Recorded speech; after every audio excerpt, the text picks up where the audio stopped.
자, 다 그려봤어요? 어디 그렸는지 확인해 봐야지. 우리 우친이 오빠. 우친이 오빠. 오, 우친이 오빠. 오, 오, 좋았어요. 좋았어요. 그다음 우리 도훈이 오빠. 이게 맞는지가 응. 그래요? 그래요? 이중결합이 그래요? 백신이 좋아, 좋아요. 자, 우리 이거 아니면 이거 휴메니언. 생각합니다. 그렇지. 그러니까 둘 중에 고르라 이거지. 둘 중에 골라라. 이거 진짜 골라라. 아니, 둘 중에 아니죠. 이건 아닌데. 이건 아닌데. 이게 아니고 이건 절대 아니고. 내가 지금까지 했던 거 모든 걸 다 종합하면 저게 나와요. 모든 걸 종합하면 저걸 구할 수 있게 돼요. 자, 한번 해볼까요? 자, 우기 오빠 거도 봐야지. 자, 우기 오빠, 우리 초코에몽 오빠. 오, 좋아요. 자, 한번 보자. 자, 우선 뭐 루이스 구조 먼저 그려야죠. 루이스 구조를 그려야 뭐 입체수나 이런 것들을 알 수 있으니까 우선 루이스 구조부터 그리면, 자, 우선 탄효는 총 전자가 몇 개? 최외각 전자가 몇 개? 총 전자 당연히 최외각 전자 몇 개? 4개, 4개. 그럼 최외각 전자가 하나, 둘, 셋, 넷. 4개, 4개. 여기에 수소가 몇 개가 붙어 있는 거야? 2개. 그럼 수소가 하나, 둘. 그래서 놀랍게도 이 CH2라고 하는 녀석은 수소 2개가 붙어 있고 비공호 전자쌍이 하나가 있는데, 이런 것들 띠가 또 이름이 있어요. 뭐가 있다고요? 이름이 있어요. 얘 이름이 카빈이라고 해요. 카빈이라고 하는데, 뭐 이름까지는 모르셔도 되는데, 그러니까 유기화학 배우시면 카빈이라고 하는 아주 독특한 반응성을 갖고 있는 녀석입니다. 근데 뭐 이름은 몰라도 되고, 하여튼 이 관계에서 전자 개수를 따져가지고 이렇게 그릴 수만 있으면 돼. 자, 이때 놀랍게도 탄소에 전자가 이렇게 2개가 있지. 그 다음 팡은 최외각 전자가 몇 개? 바로 하나, 둘, 셋, 넷, 다섯, 6개. 이렇게 될 거라 이런 말이지. 무슨 말 알겠죠? 그럼 이때 여기서 플로라이드가 몇 개가 있어요? 4개가 있잖아. 그럼 플로라이드는 항상 뭘 만족해야 되고? 아니, 플로린. 내가 뭐라고 했다고? 계속 플로라이드. 이게 이제 플로린하고요. 플로라이드의 차이는? 플로린하고 플로라이드의 차이는? 네, 뭐냐면 플로린은요, 이걸 플로린이라고 하고요. 플로라이드는 요걸 플로라이드라고요. 근데 이제 방금 얘기했듯이 얘는 전기음성도 커요, 작아요? 크기 때문에 웬만하면 그냥 이렇게 있거든요. 그래서 이제 습관처럼 이렇게 불렀네요. 그러니까 엄밀하게 이렇게 부르는 게 맞는데 화학 반응을 하고 나면 싹 다 이렇게 돼버리기 때문에, 그래서 이제 습관처럼 이렇게 불렀어요. 그래서 그런 의미라고 아시면 되겠습니다. 알겠죠? 그러니까 이렇게 얘기해도 되고 이렇게 얘기해도 되고. 공부를 많이 했구나 이렇게 얘기하겠죠. 예, 뭐 이러겠죠. 예. 오히려 그 사람들은 영어식 표현이 더 익숙한 사람들이에요. 그래서 이제 이렇게 뭐래도 상관없습니다. 네. 자, anyway. 그래서 여기에 있는 이 플로린이 여기에서 어떻게 있어야 돼요? 점 하나당 단일 결합으로 연결하면 옥텟을 다 만족할 수 있다고 했죠. 그럼 어떻게 하라고? 상상 할로젠은 점 하나당 할로젠, 점 하나당 할로젠, 점 하나당 할로젠, 점 하나당 할로젠을 딱 적는 거야. 알겠죠? 그리고 나서 이 2개를 더했다 쳐보자 이런 말이지. 그럼 여기 점 이렇게 있잖아. 그럼 뭔가 그 액체 괴물처럼 이렇게 샥 붙을 거 아니? 우리 오빠 액체 괴물 알아요? 액체 괴물 알죠? 우진이 오빠 액체 괴물 알죠? 액체 괴물 참 세상 그런 거 어디다 갖다 쓰나 싶던데 우리 집 그 가은이가 그렇게 좋아해요? 참 신기하지. 웅이 오빠도 액체 괴물 갖고 놀아본 적 있어요? 네, 옛날. 아 그렇군요. 참 희한해. 하여튼 얘하고 얘가 여기 점이 어떻게 되겠어요? 이렇게 된다 이런 말이지. 황을 중심으로 플로라이드가 하나, 둘, 셋, 넷 한 다음에 저 황하고 플로라이드가 요렇게 이중결합으로 연결되면 될 거다 이런 말이에요. 아시겠죠? 그래서 황의 플로라이드 4개, 황하고 탄소가 이중결합으로. 어쨌거나 이 황은 입체수는 얼마예요? 입체수가 5죠. 입체수 따질 때 시그마 결합만 고려합니다. 시그마 결합이 하나, 둘, 셋, 넷, 다섯. 그래서 파란색으로 표현된 게 다 시그마 결합이죠. 그리고 이중 결합으로 나와 있을 때 나머지 하나는 무슨 결합이라고 해요? 우리가 파이 결합이라고 하죠. 근데 시그마 결합하고 파이 결합을 잘 안 배워서 모르는데. 아 그래요? 간단하게 말씀을 드리면요. 단일 결합, 이중 결합, 삼중 결합은 아시죠? 그러면 그러니까 사실은 시그마와 파이에 대한 정확한 정의 아무도 몰라요. 이게 무슨 말이냐면 사실은 시그마와 파이의 정확한 정의는요. 결합전자쌍 주변에 그랑 앵귤러 모멘텀 퀀텀 넘버가 1인 게 시그마고요. 0인 게 파이거. 그러니까 0인 게 시그마고 1인 게 파이거든요. 무슨 말인지 이해 못했죠? 진짜로요? 그래? 그러니까 사실은 시그마 파이는 매우 수학적인 표현이에요. 매우 수학적인 표현이어서 이걸 알아들어 가려면 너무 많은 걸 알아야 되기 때문에 지금 제가 말씀드린 이것만 기억해도 충분해요. 자 이렇게 됩니다. 깜짝아. 지금 하려고. 자 단일 결합.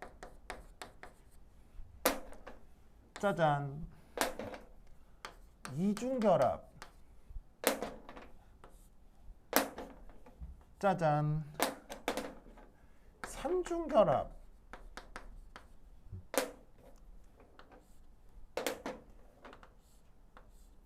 이렇게 생각하면 돼요. 네. 무슨 말 알겠어요? 뭐라고?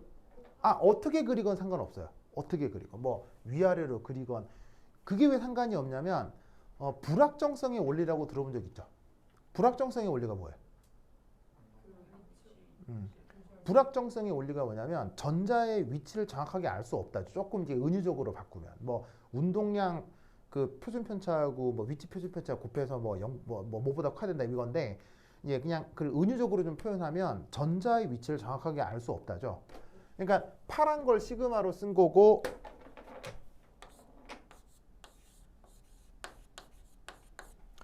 노란 걸 파이라고 쓴 건데 어차피 시그마를 이루건 파이를 이루건 전자의 위치를 명확하게 알 수가 없기 때문에 뭐 이렇게 쓰건 뭐랑 상관은 없어요.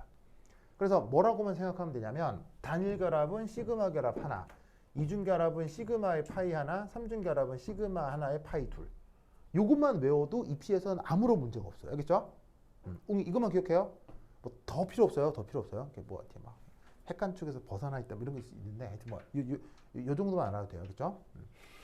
자, 그럼 이때 여기에서 어쨌건 파이 결합은 입체수를 따질 때 고려하지 않습니다. 입체수는 시그마 결합과 비공호 전자쌍의 개수만 더한 게 입체수죠. 그럼 써드릴까요?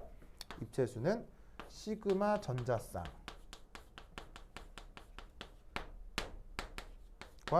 비공유 전자쌍의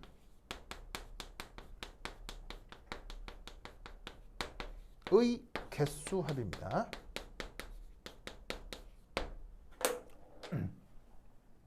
그래서 지금 황 주변에 비공호 전자쌍은 없기 때문에 시그마 전자쌍만 하나, 둘, 셋, 넷, 5개가 있잖아.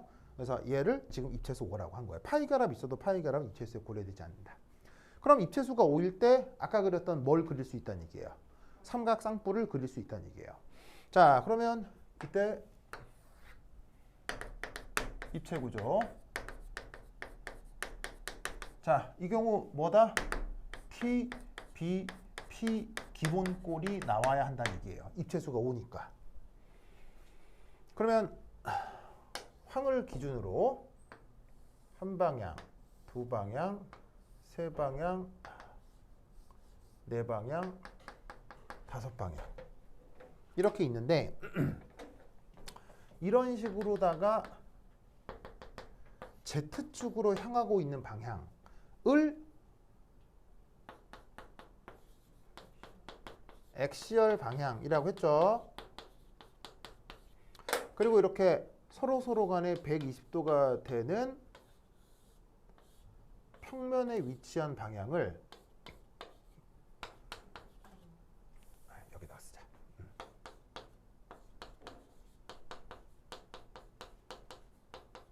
늘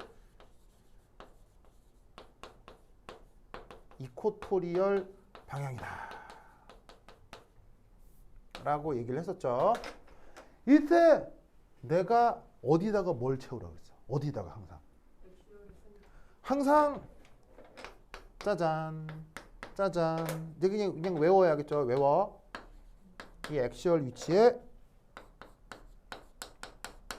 전기 음성도 큰 것을 엑시얼에 우선 배치하라고 했어요. 그럼 어쨌거나 황 주변에 플로라이드, 탄소 이렇게 있으니까 전기 음성도 큰 건 당연히 누구예요? 플로라이드죠. 그래서 플로라이드를 엑시얼에 빵빵 이렇게 하고 나면 그 다음 남는 애들은 뭐 어쩔 수가 없이 플로라이드, 탄소 이렇게 배치하면 된다 이 말이지. 근데 탄소가 이중결합인데 또 예, 상관. 우선 전기 음성도만 생각하시면 됩니다. 전기 음성도. 전기 음성도 가장 중요합니다. 전기 음성도가. 이중결합이 일중결합보다 짧잖아요. 다른 효과도 조금 있긴 하죠. 다른 효과도 있긴 하죠. 그 짧긴 짧은데 그 플로라이드가 전기 음성도 효과가 훨씬 강해서 탄소의 그 이중결합이 나타난다고 하더라도 플로라이드의 전기 음성도 효과는 안 돼요. 그러니까 그러니까 뭐냐면 이게 기냐 짧냐도 중요한데요. 이 뭐냐면 원래 짧은 거하고요. 그게 더 변하냐는 좀 다른 문제예요. 그러니까 플로라이드가 들어가면 원래 길었던 게 더 짧아진다는 얘기고요. 탄소하고 황 사이에 이제 이중결합이 있을 수는 있는데 이게 그러니까 이게 뭐냐면 자 요거까지는 나올 일이 아니어서 뭐 얘기는 안 해도 되지만 자, 이거 알죠? O2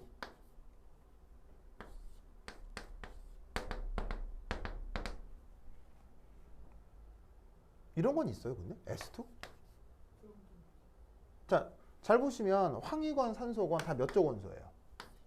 16조 원소인데 O2는 O2라고 하지만 황은 S2라는 말을 들어본 적이 없죠. 왜일까요? 그리고 보시다시피 이렇게 그리면 옥텐 만족하죠. 그리고 이렇게 그려도 옥텐 만족하죠. 옥텐 만족하는데 왜 이런 건 없느냐? 이중결합이 되면 항상 둘 중에 하나는 뭐고 둘 중에 하나는 뭐가 된다고 했죠? 하나는 시그마고 하나는 파이가 된다고 했죠. 그런데 놀라웠게도 이 경우 파이가 나타나기가 어렵습니다. 왜냐하면 파이는 원래 이주기 원소에서 효과적이에요.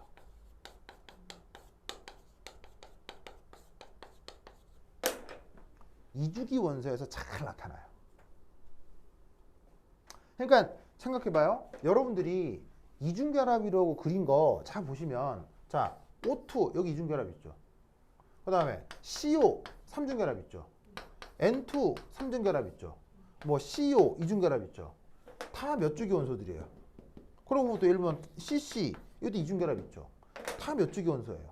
2주기 원소죠. 이게 이유가 있어요. 어떤 이유가 있는데, 그러니까 이게 어쨌거나 3주기를 넘어서게 되면 이 전형 원소들 사이의 파이 결합은 이루어지기가 조금 어려워요. 그럼 이때 여기서 얘는 탄소고 얘는 황이잖아요. 그럼 이때 이 탄소하고 이 황을 보시면 황이 3주기 원소죠. 3주기 원소면 얘하고 이중결합이 아주 잘 이루어지진 않아요. 그러다 보니까 이중결합에서 나타나는 결합 이렇게 축소 효과가 크지 않습니다. 그래서 이중결합이 효과적이지 않기 때문에 지금은 원래 전기음성도 효과가 큰 녀석이 저기 액셜에 채워지는 게 우선이에요. 근데 이제 이거 왜 이러냐에 대한 설명도 있는데, 뭐 우선은 전기음성도 큰 게 액셜에 들어간다라는 그것만 변치 않고 적용해 주면 좋겠어요. 자, 그럼 이건 뭐 나중에 기회가 되면 좀 더 배워보도록 하고요. 그럼 이때 여기서 이 탄소가 어떻게 위치할 수 있냐면, 수소가 나머지 두 개가 붙어 있죠. 그럼 이때 이 수소가 어떻게 배치될 수 있냐면요. 바로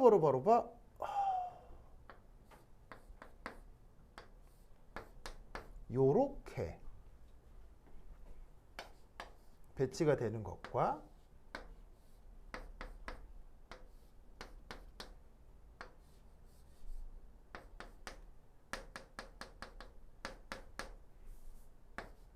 여기서 요 탄소가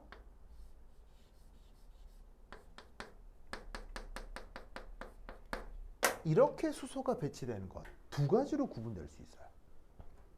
자, 요거하고 요거의 차이를 아시겠어요?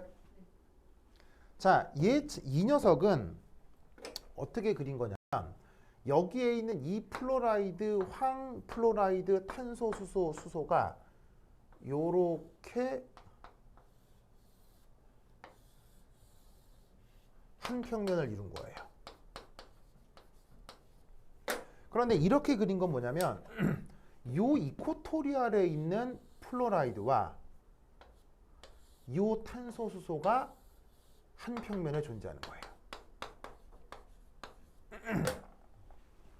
어떤 차이인지 알겠어요? 즉, 요 구조는 액시얼 황 플로라이드와 탄소, 수소가 이렇게 한 평면인 거고요. 얘는 이코토리얼 안으로 요 탄소, 수소가 한 평면이 되는 거예요. 아시겠죠? 그러면 이때 둘 중에 누가 더 좋은 거냐고. 바로 이쪽이 더 좋습니다.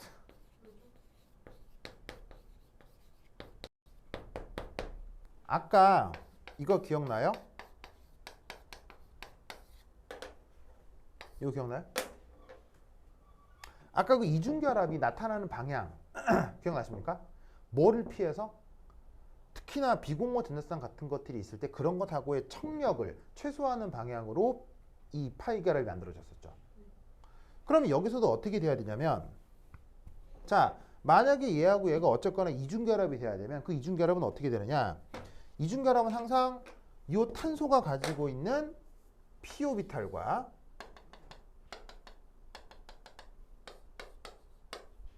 그리고 그 p오비탈은 항상 이 평면 구조의 수직이어야 돼요. p오비탈의 특성은.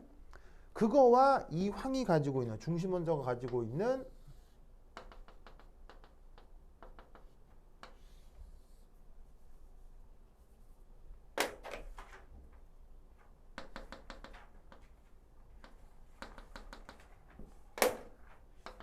아이고, 잘못 그렸어.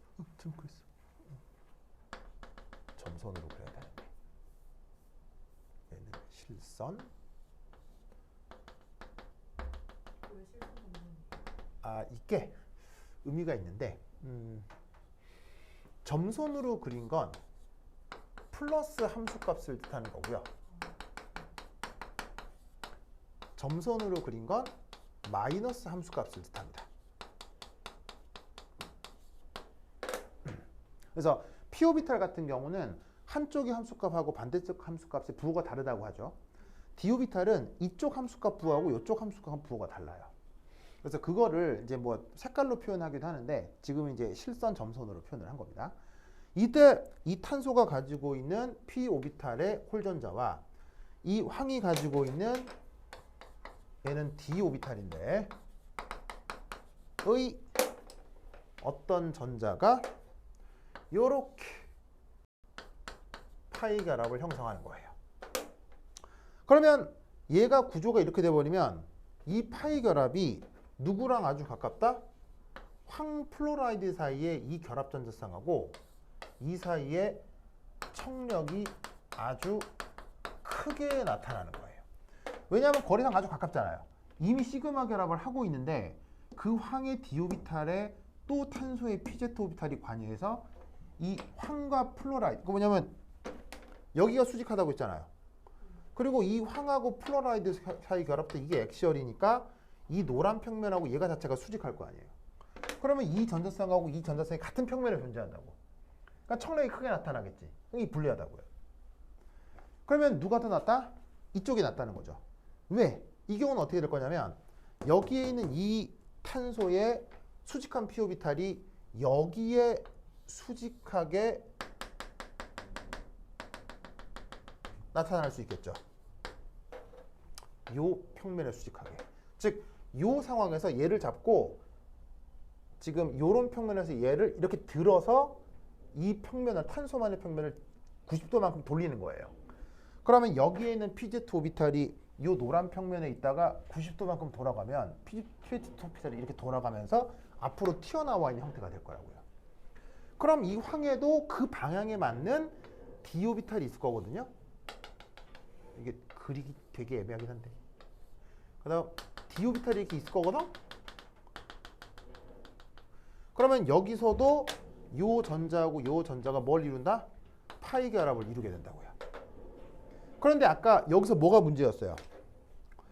이 전자쌍하고 이 전자쌍에 청력이 생긴다고 했죠. 왜? 가까우니까. 그럼 여기서도 누구하고 누구 청력이 생길 수 있냐면 요 전자쌍하고 요 전자쌍 사이에 청력이 나타날 수 있다고요. 그런데 이 전자쌍은 이 평면에 빳빳하게 수직하게 서 있는데 이 결합 전자쌍은 이 평면에 120도만큼 뒤로 돌아가 있으니까 여기 전자하고 이 전자 사이 거리가 조금 더 멀어요. 그래서 어떻게 된다? 이쪽 청력이 더 작기 때문에 이중결합이 이런 식으로 구성되는 게 조금 더 나아요. 그래서 이쪽이 좀 불리하고 이쪽은 조금 더 낫습니다. 그래서 지금 이 구조 같은 경우는 그림 전체적인 구조를 이렇게 표현해 주셔야 돼요. 그래서 조금 더 예쁜 그림은 지금 교재에 있는데, 그리고 해설지에 보시면 37페이지 해설지 뒤에 보시면 실제 구조가 있거든요. 37페이지 뒤에 해설지에 보면 실제 구조가 있는데 여기 조금 예쁜 그림이긴 하죠. 그래서 그 그림에 이런 의미가 있다 라고 기억해 주시면 되겠습니다. 그래서 사실은 뭐 진온 F4 옥사이드 같은 경우 상당히 그 자주 나오는 뭐 예시니까 알아두는 것에 겸사겸사해서 이런 논리까지 기억해 두시면 루이스 구조는 이거 이상 더 이상 어려운 건 없어요. 그리고 그 아까 뭐 서울대 입시 문제에서 BRF3 이런 게 나왔었죠. TBP 구조 같은 경우 또 입시가 잘 나오니까 겸사겸사해서 TBP 구조에 대한 내용을 잘 기억을 해두시기 바랍니다. 됐다. 오늘 조금 더 나갈까 해서 이게 코스 3도 뭐 복사하긴 했거든요. 그래서 뭐 종이 예쁘게 뽑았으니까 하나씩 가져가세요. 네.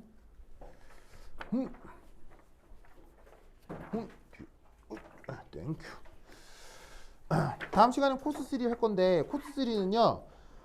제목이 있죠. 헤모글로빈 특집. 맨 밑에 헤모글로빈 특집이라고 있죠. 이게 되게 묘한 게 헤모글로빈이 역사적으로 아주 중요한 분자예요. 역사적으로. 그래서 헤모글로빈 관련해서 화학 기출 문제가 되게 많이 나왔었어요. 그래서 헤모글로빈을 토대로 배위결합 화학에 대한 얘기를 조금 곁들여서 그다음에 약간의 물리화학도 들어가 있을 건데 해서 조금 더 말씀을 드리도록 하겠습니다. 오케이, 됐다. 그러면 여기까지. 다음 시간에 만나요. 안녕. 네, 그러니까는 3까지는 다 안 푸셔도 되고요. 2까지만 이라도 뭐. 네, 2까지만. 네. 그래서 하고 모르는 거 질문하시면 돼요. 네. 됐다. C 뭐야? 아, 그것까지는 안 나옵니다. CFT는 나온 적은 없습니다. 근데 분자기도 함수가 나온 적은 있거든요. 근데 최근에는 분자궤도 함수는 거의 나오고 있지 않아요. 10년 전에 분자궤도 함수 한 번 나왔고요. 최근에는 분자궤도 함수 같은 게 안 나왔습니다. 그러니까 당연히 CFT는 한 번도 나온 적이 없어요. 근데 그건 안 내겠죠. 그건 좀 에바가 아닐까. 그거 내면 누가 소송 걸지 않을까요?